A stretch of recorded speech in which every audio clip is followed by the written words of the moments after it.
How's it going, Diablo fans? So the Gauntlet is almost there, and I decided to share my Gauntlet starter build with you.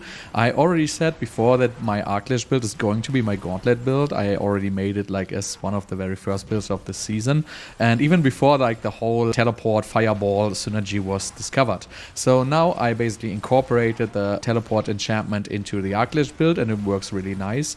But in general, I focused a little bit more on damage than on extremely fast movement speed. So the Wizard's build works great even without uber uniques, and you can definitely kill like elite packs and bosses like extremely fast, and it's not just focused to porting through a dungeon like as fast as possible.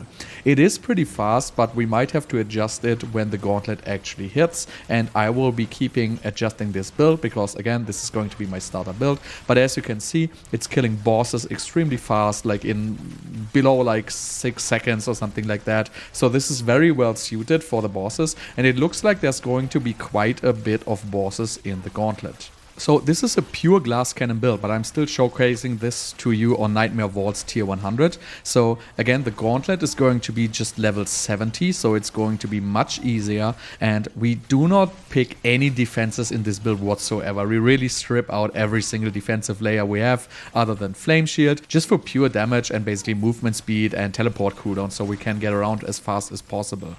I really like this build. Again, it's not tailored to the fullest speed, and I want to really incorporate the new aspects like the vampiric aspect, hectic and moonrise into this. So I have to check that out once the patch hits. I'm just basically gonna gamble like a crazy guy for like all the aspects. I still saved all my materials, so I can pretty much just gamble like 500 aspects straight, so then I can basically make this build even better.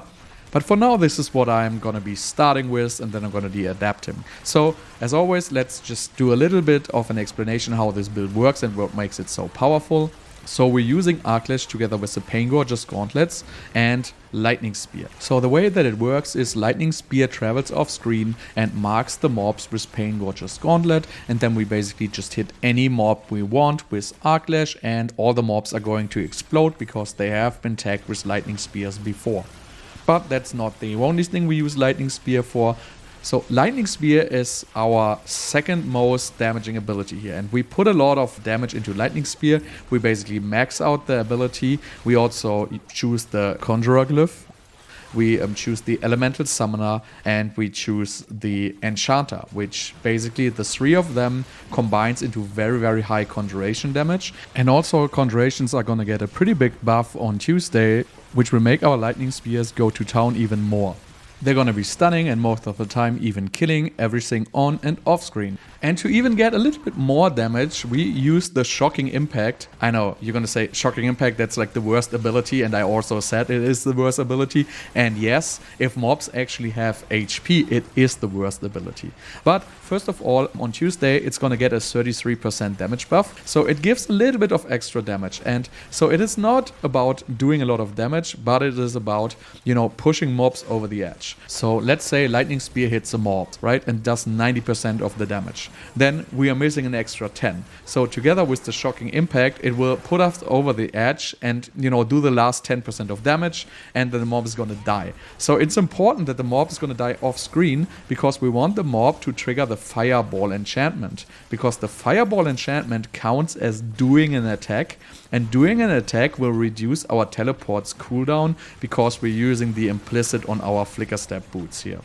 This keeps the whole chain reaction going. So we hit with Arclash as fast as possible, which is basically doing an attack, which is reducing our teleport enchantment cooldown. And the same goes for the Lightning Spears. They automatically travel everywhere, hit all mobs, and once they die, they do a fireball, and then also they reduce our cooldown. So this is why we can teleport so fast, but we still in this build do quite a bit of damage. And as already said, you can absolutely play this build without uber uniques. At the very end of this, we're gonna have 4 vaults with uber uniques, and then we're gonna have 4 vaults without uber uniques. And you will see that the vaults without uber uniques, yes, you do significantly less damage, but you still do enough damage. And this is a tier 100, right? So the gauntlet is gonna be a tier 70. So assume even if you don't have uber uniques, this build is still gonna work great to do the gauntlet. That was already the quick explanation for this build. You will find all the links to the specific sections of this guide, as well as link to the planner and all of my other build guides in the description down below. And now without further ado, let's go right into the skill tree. Alright, taking a look at the skill tree, this is as glass cannon as it can get, right? This is made for the Gauntlet, and that is going to be equivalent to a Nightmare Dungeon tier 70. Even though all the footage I'm showing is tier 100s and I don't really die in tier 100s, I still can get one hit by pretty much everything if I'm not like careful. So we really have to stun lock everything. Just to keep in mind when I show this skill tree, because there's literally no defenses in there. So first of all, we max out Arclash with Enhanced Arclash and Glinting Arclash. This just gives us a little bit of extra cooldown reduction. And then we put 1 point into Fireball, 1 point into Enhanced Fireball, and 1 point into Destructive Fireball. I know there's a lot of build maxing out on Fireball and also putting like Paragon stuff in Fireball. I feel like it is not necessary. I'm focusing on the Lightning Spear conjuration damage in this build. Then I just put 1 point into Flame Shield here. Technically, if you play Shaku, you don't need this, but I still leave it in here for completion. Then we max out Teleport into Enhanced Teleport and into Shimmering Teleport here. Shimmering Teleport, technically you don't need, so you could also redistribute this point if you want. Then we max out Glass Cannon and get 1 into Elemental Attunement, 1 into Align the Elements, 3 into Protection. We are not using Mana Shield here. Again, pure Glass Cannon. 1 into Ice Blades, into Enhanced Ice Blades, into Summoned Ice Blades. This gives us a little bit of extra cooldown reduction. Ice Blades we pretty much just use for the Tarasha stack here. Then we max out Lightning Spear into Enhanced Lightning Spear and Invoke Lightning Spear. This is pretty much what's keeping us alive and also what's killing all the mobs which are not in range of our Arclash. Then we max out Conjuration Mastery, and it's nice if you have a +3 Conjuration Mastery amulet. You don't want to have a Devouring Blaze amulet in this build because we have little uptime on burning. We're gonna have it on bosses and stuff like that, yes, but we're not gonna have it on every mob. So if you don't have a Conjuration Mastery amulet, I would recommend to get a Glass Cannon one here. We put 1 point into Inner Flames and 3 point into Devouring Blaze. Again, we don't have the perfect uptime on Devouring Blaze. We have it from our construct and we have it from Flame Shield. So mainly this is for stronger elite packs. For the trash packs, we don't really need extra damage anyway. So we still pick this because we have the points to spare here. And then we go from, we go for 1 point into Static Discharge. And we go for 3 points into Shocking Impact here. So I know Shocking Impact is complete garbage. And yes, it is. It's gonna get a 33% buff on Tuesday, so it's gonna do like significantly more damage. And this basically just adds to the burst the Lightning Spears are going to do. So basically, we just have to kill the mobs. So let's say we have like a mob and it's missing like 5% of damage. This Shocking Impact is just gonna get us over the edge to kill the mob. And the dead mob then just spawns a fireball, and the fireball counts towards our flicker step reduction on teleport enchantment. Then we put 1 into Ball Lightning, 1 into Enhanced Ball Lightning, and 1 into Mage's Ball Lightning. We just use this for a little bit of extra damage and extra stun, because when we like fighting a boss, we're gonna hit Unstable Currents, and we're still gonna get like quite a bit of damage out of these Ball Lightnings here then. Then 1 into Unstable Currents, into Prime Unstable Currents, into Supreme Unstable Currents. Supreme Unstable Currents you technically also don't need, but it just gives you a little bit of extra damage. Again, same thing. If a mob survives with 5% hit points, the Supreme Unstable Currents might just put it over the edge. Then 1 into Curving Currents, 3 into Conduction. Again, more movement speed. We don't take defenses here. Pure Glass Cannon build. And then last but not least, we go with Ace's Ferocity. Right now I'm going Ace's Ferocity because I play Ancient Flames. When the update hits, we're gonna have Hectic and Moonrise, so it might be that we just play Hectic and Moonrise and maybe even Accelerating Aspect. Then we could remove Ace's Ferocity and go into Overflowing Energy for a little bit of extra cooldown reduction. But I'm not entirely sure yet. We will have to find out when the Gauntlet hits how much damage we actually need. So on the first day of the Gauntlet, I'm going to test all this stuff out. But for now, this is basically the starting build I'm going in with. Alright, for the skills, it's actually pretty simple. We use Ice Blades. These are just for a little bit of cooldown reduction, but mainly just for the Tarasha stack here. Then Lightning Spear is our primary damage ability here other than Arc Lash. So this is basically responsible to first of all apply the stack for the Paingorger's gauntlets, and also it does quite a bit of damage. I know it says 31k right now, but it goes up to like 200k damage per hit when you're like in a real scenario, and that's before critical strike. So the lightning spears are actually gonna kill stuff, and that's the whole purpose of this build. We want to kill pretty much everything without even seeing it. We want to kill it off screen, and as the gauntlet looks is we're gonna go through the mobs multiple times, right? So we're gonna kill the mobs, then we're gonna do a certain shrine, which is going to revive all the mobs, and then we're just going to go again. So I think it's going to be all right if we don't pick up the little bubbles coming out of the mobs giving us points right away. We might be able to just pick them up on the second run we make through the dungeon or something like that. Again, it's speculative, but it might be that we don't have to actually pick up these things very fast. So that's why we are focusing mainly on lightning spear damage here, so we can effectively kill stuff off screen. Then teleport. We have max point into teleport. This is basically a very good ability for us to get around. Still, we play the teleport enchantment as well, so we just want to have as many teleports available as possible. Also, later on, when we get like the skills from the construct and stuff like that, teleport is actually doing quite a bit of damage. So together with the Raiment of the Infinite, we teleport in a pack of mobs, and this actually on impact almost even kills like the trash mobs by itself. It also applies the stack for the Paingorger's gauntlets. So basically, if you teleport into a pack of mobs and just hit it with one Arc Lash, usually everything is going to be dead right there. Then Flame Shield, we're going to have a high uptime on Flame Shield here. This is pretty much our only defensive layer. We literally don't play any armor, so if an elite hits us in the face, we're going to be dead, period. So Flame Shield is what's keeping us alive, so if we fight elites, better put this one on here. Then Unstable Currents, we want to have permanent uptime on Unstable Currents. Right now, we still play Flicker Step. It might be when we play this with Hectic Vampiric Power, which is going to return, that we don't need Flicker Step and that we can reach 100% uptime on Unstable Currents just from the Hectic. Again, this is something I'm going to test out during the first day of the Gauntlet here.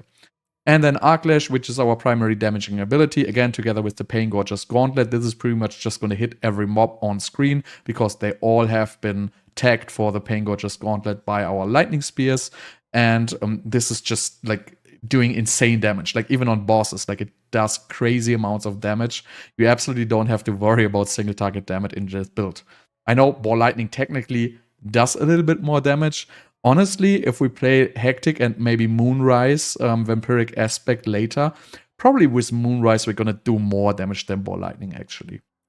And then for the enchantments, Teleport Enchantment, again, with fast Arc Lash attack speed, we're going to have a very, very high uptime on this because our Flicker Steps have the reduced evade cooldown when we do an attack. And then we have Fireball Enchantment here. I'm not 100% sure if we need to use this. Right now it feels best because we don't have other cooldown reduction and we don't have crazy attack speed at this point. We might be able to skip Fireball Enchantment. It depends on the mob density on the Gauntlet if it makes sense or not. So the way it works with the teleport, right? So the teleport enchantment and the Flicker Step boots, whenever you do an attack, it basically says you do an attack, right? So it doesn't mean like you hit something. It doesn't mean you actually like, cast a skill or launch a skill, whatever. So what happens is if your Lightning Spear kills something off screen, it's gonna die and it's gonna trigger a Fireball Enchantment, and the Fireball Enchantment actually counts towards the Flicker Steps. So if a Lightning Spear kills a group of 5 mobs, basically that's 5 casts, so it's an instant reset on your Teleport Enchantment here. So that's basically why we're playing Fireball Enchantment. We don't even play it for the damage at all. We just want it for the teleport resets, so it might not be required for the Gauntlet. Again, we will see when the Gauntlet actually launches.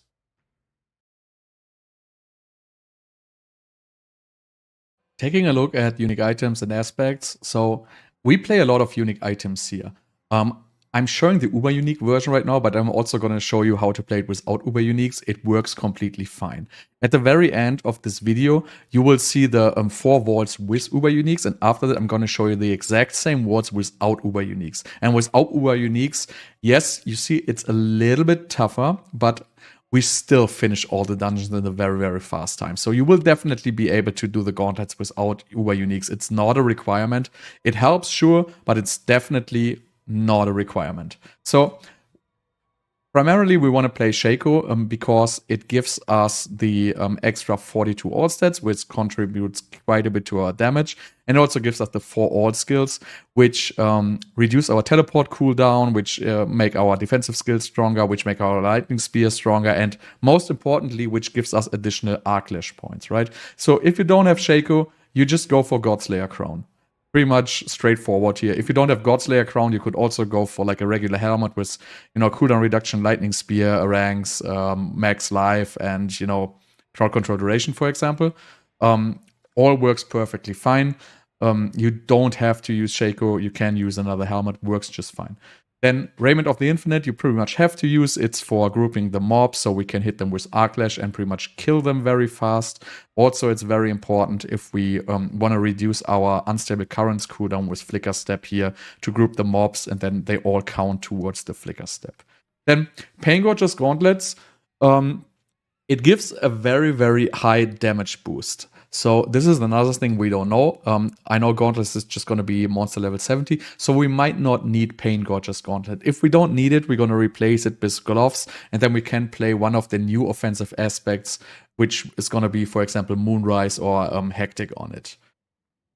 Besides that, Paingorger's Gauntlet gives an extreme damage buff. So it really, really does a lot of damage, especially against bosses. So don't underestimate it. If the bosses are really going to be dead so fast in the Gauntlet, we are not going to need it. But for now, I assume we're going to need it. Then we play T-Ball's Will.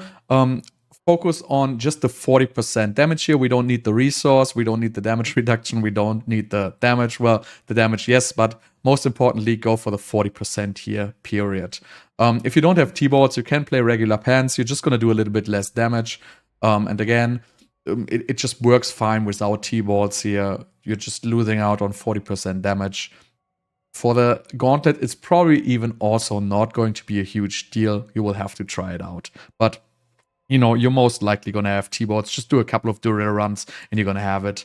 A 20% one is probably not worth playing. But, everything above like 30% is probably a nice addition to your build. Then Flicker Steps. Right now we play Flicker Steps because we're going to have the attacks reduce evades cooldown by 1.2 seconds. So that's going to get like the whole chain reaction with the teleport cooldown resets going. And we play it for the ultimate cooldown reduce. So pretty much focus on a high seconds for the ultimate cooldown reduce, like 3.5 upwards, and high movement speed, like 22%ish upwards. The other stats do not matter at all.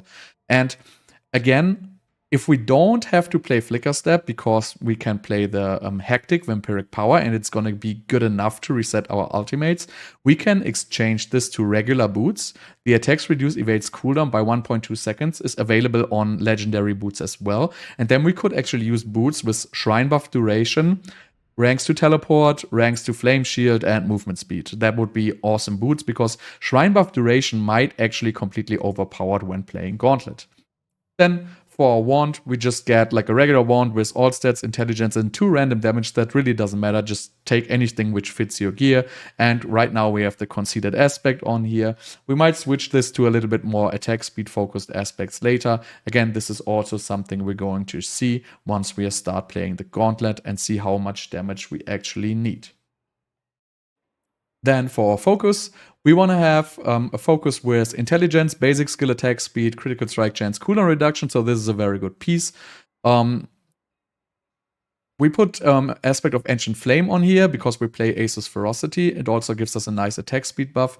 Again, this might not be required if we are playing the Heady Assault Elixir together with the new attack speed buffing aspects like Moonrise and Accelerating aspect. We might not have to play Ancient Flame, and then we might be able to take Overflowing Energy later. Again, this is something we're going to figure out. For now, we're going with the Overflow, with the Ancient Flame here. Then for a ring, we get one Tarasha ring, obviously. Really just focus on the non-fizz damage, the cooldown reduction, and the 15%. The other stats are completely irrelevant. For the next ring, we get critical strike chance, a damage stat, max life, and you could get another damage stat. We don't need resource generation at all in this build, so you could get, for example, critical strike damage and vulnerable damage or something like that. Then we put on the rapid aspect for more basic skill attack speed. Again, this could potentially be changed, for example, for Moonrise. We have to rebalance these aspects once they come out and once we start playing the Gauntlet. I'm going to keep telling this same story that we're going to change it. But again, from now, we're going with this. And this is the setup I'm showing in the footage. And it works really nice for me, at least. And then last but not least, for the amulet, mine is not really good for this build at all. So what you want to have here is you want to have percent intelligence, either movement speed or shrine buff duration. It depends on the mob density in the Gauntlet. If the mob density is high enough and we don't need to move and we can do everything with teleport, definitely go for shrine buff duration. If we need the movement speed, shrine buff duration might even be more important than cooldown reduction here. And the +3 to Conjuration Mastery is great. +3 to Glass Cannon is also great. +3 to Devouring Blaze you don't want to use here. You could also add +3 to Conjuration skills instead of the percent intelligence. Probably going to come out with like pretty much the same result. And for the aspect, again, we use Stormswell aspect. We might switch this with Ancient Flame also if we have enough damage for the Gauntlet. Everything we're going to figure out.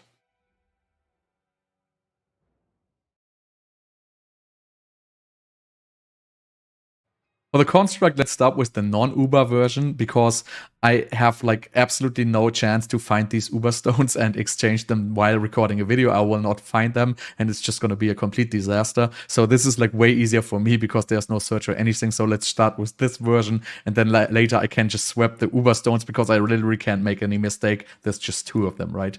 So we use Flash of Adrenaline together with tactical support, so it has less cooldown, together with duration support, so it lasts longer. And we use initiative support here, so the construct ports to us when it's using it. So we have a little bit more uptime on this buff. Really, that's what it does, right?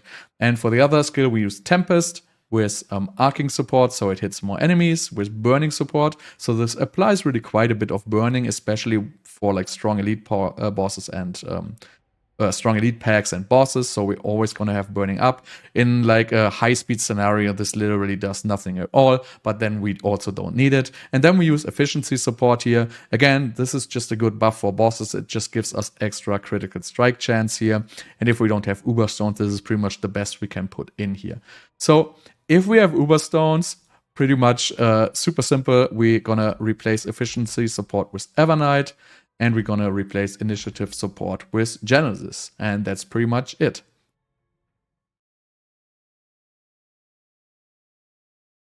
For the Paragon, this is also going to be a 7-glyph complete glass cannon board. So we're literally not playing any defenses whatsoever here.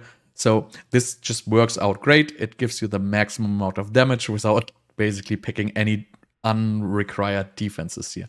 But this board is a little bit different. As I said, I'm focusing on conjuration damage here quite a bit. So let's see how this works out. So first of all, we're gonna put in our elementalist here. You notice we're already doing something different here. So I'm not choosing this cluster here because I want to basically save as many nodes as possible. So as I don't really need the all resistances here, I'm basically not choosing this because this would cost me like 1 more point, right? It is really like that min-max, so it's just 1 more point. That's why I'm not choosing it here. Then moving over to the first board, which is going to be the Enchantment Master. So we want to pick up all the non-fizz damage because that later will buff our conjurations. Then we put in our Tactician Glyph here because we want to have the boost on the rare nodes. So this gives us 25 extra intelligence and non-fizz damage. And non-fizz damage is very important here for us in this build because, again, it buffs our conjurations. And the Auras here, again, we don't take it for the Auras, we just take it for the intelligence, basically. Then you can play this with Enchantment Master. It works a little bit better with Enchantment Master. So your teleport cooldowns are a little bit lower. You're going to move around a little bit faster. But you're going to sacrifice quite a bit of damage for this. Because Enchantment Master node is very expensive. It costs like 18 nodes or something like that to get there. You can definitely choose it, and if you want to choose it, again, this is something we have to play, test out during the gauntlet. If you want to play it, you just basically go through here and pick the Enchantment Master, and you're gonna remove basically the last glyph socket here. So this basically you're gonna remove, and instead you're gonna pick Enchantment Master. Moving over to the next board, that is going to be the Elemental Summoner. We picked this node. As you can see, this gives us a very nice 60% or 58% right now bonus to conjuration skills. And it also gives us a 10% reduced cooldown on Lightning Spear and Ice Blades. This actually matters quite a bit, but mainly we just pick it for the damage. And also it is like super easy to reach because we play our Conjurer glyph in here, which gives us a lot of conjuration damage. It makes our conjurations last longer. And if we take an intelligence board here, basically we're going to end up here, right? And it's just going to be like 5 points to pick the Elemental Summoner glyph. So that's super awesome here. And then moving over, we pick up these non-fizz damage nodes here as well, because again, non-fizz damage buffs our Elemental Summoner node here. So very important, pick up all the non-fizz damage you can. Then moving over to the next board, that's going to be the Ceaseless Conduit. We pretty much just choose the glyph here, which is going to be Destruction here for extra critical strike damage. We don't min-max into these nodes because I feel like 2 points is not worth the 19.8% increased crit damage. We can distribute these points better at less conditional damage sources. And then we pick up the movement speed after killing elites here. Again, if the gauntlet has a very high mob density, we're not going to need this so much, but I'm assuming we're still going to need like some movement speed every here and there. So moving over to the next board, Burning Instinct, and we just picked the glyph socket here with Exploit, so really just like a super easy pass through here. Moving over to the next board, Searing Heat, same story. We pick for the glyph socket, but this one we max out with Intelligence, so we can get like a 90 or 70 Intelligence here. We don't really care about fire resistance and fire damage. It doesn't even matter. It's just an efficient board to get a lot of intelligence for us. And remember, Enchanter glyphs and also the Conjurer glyph are going to be receiving a huge buff on the patch. So this gives currently 6.6%. This is going to get up to like 10%. So this is going to be almost doubled. So we're going to have a significant amount of extra conjuration damage from this. And also the Conjurer glyph here, where is it? Conjurer glyph. I think it's going to get buffed to like 15%. I think I don't know it from the top of my head right now, but this also gets a huge buff. So this Conjurer glyph together with this Elemental Summoner and with this Enchanter is going to get a tremendous buff on Tuesday. So let's move over to the last board. It's going to be the Frigid Fate. We used it to pick up extra 30% damage here, and we just put in our Control glyph here. Control, I feel like it is a good glyph because mobs are going to be stunned quite a bit. The Lightning Spear is pretty much always going to stun them, and the next hit then going to give us like an extra 20% damage. So that's why we play Control glyph here, and we really don't want to play Flame Feeder or any other stuff here. And it's really, I cannot really find a better glyph to play at all. You could try Charge, but we're not picking up Crackling Energy. So I felt like Control is the best glyph to place here at all.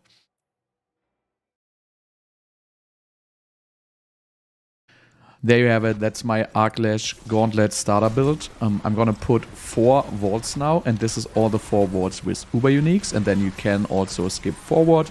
Then we will have also all the 4 vaults without Uber Uniques, so you can see it pretty much plays exactly the same way without Uber Uniques. The damage is just a little bit lower, and you can definitely see it in the footage, like mobs are going to die a little bit less fast.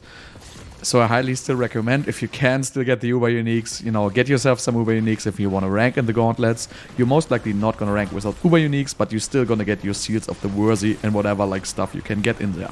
Make sure to stay tuned on updates on this video when I'm going to be starting the gauntlet. I'm also going to be live on gauntlet release. I'm going to tailor the build and modify it as we progress through the gauntlet.